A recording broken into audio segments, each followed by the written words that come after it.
अभिषेक बच्चन आणि ऐश्वर्या रायची लाडकी मुलगी आराध्या आता 13 वर्षांची झाली आहे। 16 नोव्हेंबरला तिचा वाढदिवस साजरा केला जातो। याच दरम्यान आराध्याच्या वाढदिवसाचे जुने व्हिडिओ सोशल मीडिया व्हायरल झाले। त्यातील एक व्हिडिओने सर्वांचं लक्ष वेधून घेतलं।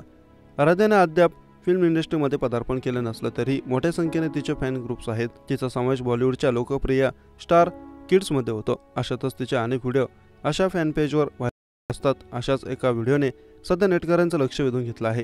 आराध्याच्या वाढदिवसानिमित्त एका फॅन पेजवर एक थ्रोबॅक व्हिडिओ शेअर करण्यात आला होता। या व्हिडिओमध्ये आपण पाहू शकतो की आराध्या काही मुलांसह तिचा वाढदिवस साजरा करत आहे। यावेळी तिच्यासोबत तिची आई ऐश्वर्या उभी आहे।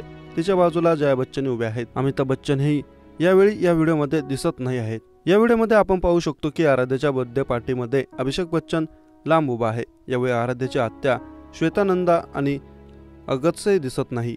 ऐश्वर्या आणि अभिषेकच्या घटस्फोटांच्या अफवांदरम्यान हा व्हिडिओ सोशल मीडियावर तुफान व्हायरल होत आहे। अभिषेक बच्चन आणि ऐश्वर्या राय हे सध्याच्या घडीला सर्वाधिक चर्चेत असलेले जोडपे। गेल्या काही दिवसांपासून त्यांची घटस्फोट आणि अभिषेक नम्रता कौरच्या अफेअरच्या अफवांनी जोर धरला। या गोष्टीमुळे ऐश्वर्याबाबत अनेकांना काळजी वाटते।